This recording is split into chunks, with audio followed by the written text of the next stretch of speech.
ನಮಸ್ಕಾರ. ಹೆಂಗದ್ರಿ ಹುಬ್ಳಿ ಮಂದಿ? ನಾನು ಬಿಂದಾಸ್ ಆಗಿದ್ದೀನಿ, ನೀವು ಬಿಂದಾಸ್ ಆಗಿದ್ದೀರ ಅಂತ ನಾನು ಅನ್ಕೊಂಡೀನಿ. ನೋಡ್ರಿ, ಈ ಜಗತ್ತಾಗ ಪ್ರತಿಯೊಬ್ಬರು ಹುಟ್ಟಿದ ಮೇಲೆ ಒಂದು ಆಸೆ ಕನಸು ಅನ್ನೋ ಇದ್ದೇ ಇರ್ತೈತ್ರಿ. ಆ ಆಸೆ ಕನಸು ಏನಂತಂದ್ರೆ, ಕೆಲವ್ರಿಗೂ ಓದೋ ಕನಸು, ಇನ್ನು ಕೆಲವ್ರಿಗೆ ಬಿಸ್ನೆಸ್ ಮಾಡೋ ಕನಸು, ಇನ್ನು ಕೆಲವ್ರಿಗೆ ಮದುವೆ ಆಗೋ ಕನಸು, ಇನ್ನು ಕೆಲವ್ರಿಗೆ ಮದುವೆನೂ ಆಯ್ತಪ್ಪ ಅಂತಂದ್ರೆ ಮಕ್ಕಳ ಕನಸು. ಅದು ಹೋಗ್ಲಪ್ಪ, ನಿಮಗೆ ಕೆಲಸನೂ ಸಿಕ್ಕೈತಿ, ಮದುವೆನೂ ಆಗೈತಿ, ಆಮೇಲೆ ಮಕ್ಕಳು ಆಗ್ಯಾವ, ಆದ್ರೆ ನೆಮ್ಮದಿ ಇಲ್ಲಲ್ರಿ. ನೆಮ್ಮದಿ ಇಲ್ಲಪ್ಪ, ನೆಮ್ಮದಿ ಎಲ್ಲಿ ಸಿಗ್ತೈತಪ್ಪ, ನೆಮ್ಮದಿ ಇಲ್ಲ ಅಂತ ಹುಡುಕಾದ್ರಿ. ನೀವು ಸೀದಾ ಹುಬ್ಳಿ ಗೋಕುನ್ ಕಪ್ಪಕ್ಕೆ ಬನ್ನಿರಿ. ಅಲ್ಲಿ ಬೆಂಗೇರಿ ದಾನಮ್ಮನ ಗುಡಿ ಎಲ್ಲಿ ಅಂತಂದು ಹೇಳಿದ್ರೆ ಯಾರಾದರೂ ಹೇಳ್ತಾರೆ. ಅಲ್ಲಿರೋ ಗುರುಗಳ ಹತ್ರ ನಿಮ್ಮ ಸಮಸ್ಯೆಗಳನ್ನು ಹೇಳ್ಕೊಂಡ್ರೆ ಖಂಡಿತವಾಗ್ಲೂ ನಿಮ್ದು ಯಾವುದೋ ಸಮಸ್ಯೆ ಇದ್ರೂ ಆ ಗುರುಗಳು ನಿಮ್ಮ ಸಮಸ್ಯೆಯನ್ನು ಪರಿಹಾರ ಮಾಡೇ ಮಾಡ್ತಾರೆ. ನಿಮ್ಗೆ ಅಷ್ಟು ನಂಬಿಕೆ ಇಲ್ಲ ಅಂದ್ರೆ ಅದೇ ದೇವಸ್ಥಾನಕ್ಕೆ ನಾನು ಹೊಂಟೀನಿ, ನೀವು ಬರ್ರಿ.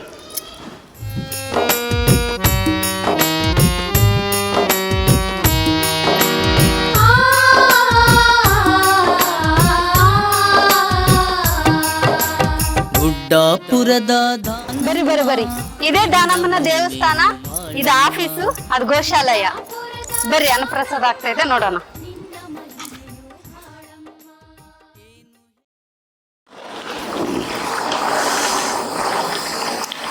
ಅಂಕಲ್, ಏನ್ ಪ್ರಸಾದ ಮಾಡತ್ತೀರಿ? ಪ್ರತಿ ಅಮಾಸಿಗೂ ಮಾಡ್ತಾರೆ. ಹೌದ್ರಿ, ಅನ್ನಪ್ರಸಾದ ಬಂದ ಭಕ್ತಾದಿಗಳೆಲ್ಲ ತಗೊಂಡು ಹೋಗ್ತಾರೆ. ಹೌದ್ರಿ, ಹಾ. ಏನೇನ್ ಮಾಡ್ತೀರಿ ಮತ್ತೆ ಅದಕ್ಕೆ ಪ್ರಸಾದ? ಅನ್ನ, ಸಾರು, ಪಲ್ಯ, ಶಿರಾ, ಒಂದೊಂದ್ಸರಿ ಪಲಾವ್ ಮಾಡ್ತೀವಿ. ಹಾ ರೀ, ಅನ್ನ, ಪಲಾವ್, ಅನ್ನ, ಪಲ್ಯ ಎಲ್ಲ ಮಾಡ್ತೀರಿ. ಶಿರಾ ಮಾತ್ರ ಮೇನ್ ಮಾಡ್ತೀರಿ. ಪ್ರತಿ ಅಮಾಸಿಗೆ ಸ್ವೀಟ್ ಇದೇ ಇರುತ್ತೆ. ಹಾ, ಇದೇ ತರಾನ ಮಾಡ್ಕೊಂಡು ಒಮ್ಮೊಮ್ಮೆ ಅನ್ನ ಸಾರು ಮಾಡ್ತೀವಿ. ಹಾ ರೀ, ಒಂದೊಂದ್ಸರಿ ಬರೀ ಪಲಾವು, ಚಟ್ನಿ, ಮೊಸರು ಚಟ್ನಿ. ನೋಡ್ರಿ, ಬದ್ನಿಕಾಯಿ ಮಾಡ್ತಾ ಇದಾರೆ, ಸಾಂಬಾರು ಮಾಡ್ಯಾರ, ಆಮೇಲೆ ಅದ್ರ ಜೊತೆ ಸ್ವೀಟು ಐತಿ. ನೋಡ್ರಿ, ಸ್ವೀಟ್ ಐತೆ, ರೈಸ್. ಇಲ್ಲಿ ಬಂದು ಭಕ್ತಾದಿಗಳಿಗೆಲ್ಲ ಇವರೆಲ್ಲರೂ ಸಹಾಯ ಮಾಡ್ತಾರೆ. ಸಹಾಯ ಮಾಡಿ ಪ್ರತಿಯೊಂದು ತರಕಾರಿ ಹೆಚ್ಚೋದಿಂದ ಇಲ್ಲಿ ಎಲ್ಲಾನು ಪ್ರತಿಯೊಂದು ಮಾಡ್ತಾರೆ. ಅದರಿಂದ ದುಡ್ಡು ಅನ್ಕೂರು ಯಾರು ತಗೊಳ್ಳಲ್ಲ ರೀ. ದೇವ್ರ ಸೇವೆ ಅಂತಂದು ಮಾಡ್ತಾರೆ. ಅಂದರೆ ದೇವ್ರದಷ್ಟು ಮಹಾತ್ಮ ಐತಿ, ಅಷ್ಟು ಶಕ್ತಿ ಐತೆ ಅಂತಂದು ನಂಬೇಕ್ರಿ.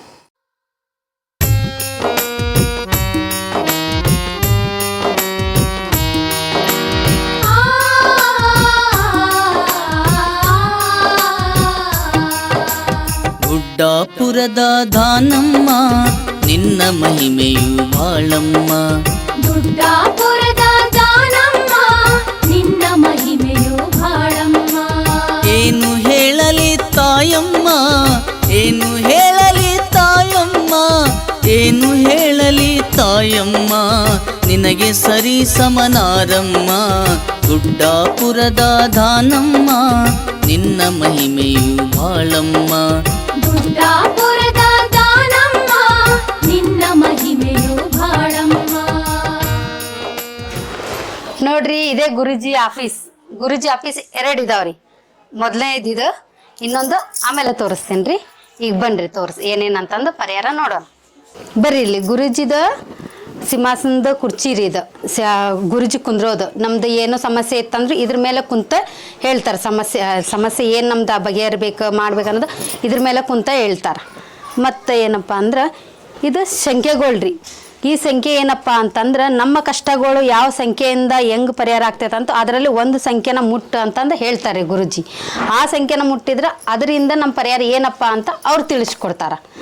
ಮತ್ತು ಇನ್ನೊಂದು ಏನಪ್ಪ ಅಂತಂದ್ರೆ, ಇದು ತಾಯ್ತ ಏನಪ್ಪ ಅಂತಂದ್ರೆ, ನಮ್ಮ ಈಗ ಮಕ್ಕಳು ಆಟ ಆಡೋ ಮಕ್ಕಳು ಇರ್ತಾವ್ರಿ, ಅವಕ್ಕೆ ಮುಡ್ದೋಸ ಆಯ್ತು, ಕಣ್ಣು ದೃಷ್ಟಿ ಆಯ್ತು, ಕಿರಿಕಿರಿ ಮಾಡೋದು ಆಯ್ತು, ಅದಕ್ಕೆಲ್ಲ ಈ ತಾಯ್ತನ ಗುರುಜಿ ಕಟ್ತಾರೆ.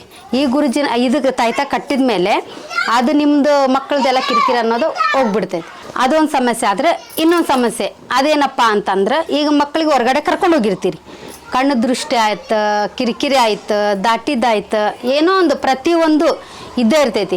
ಆವಾಗ ನಿಮಗೆ ಗೊತ್ತಾಗಲ್ಲ ಏನಪ್ಪ ಕಿರಿಕಿರಿ ಮಾಡತೈತಿ, ಮಗು ಯಾಕೆ ಹಿಂಗಾಗತೈತಿ ಅಂತಂದು ನೀವು ಯೋಚನೆ ಮಾಡತ್ತರ. ಇಲ್ಲಿ ಬಂದ್ರೆ ಗುರುಜಿ ತಾಯ್ತ ಕಟ್ಟಿ ಅಂಗಾರ ಹಚ್ತಾರೆ.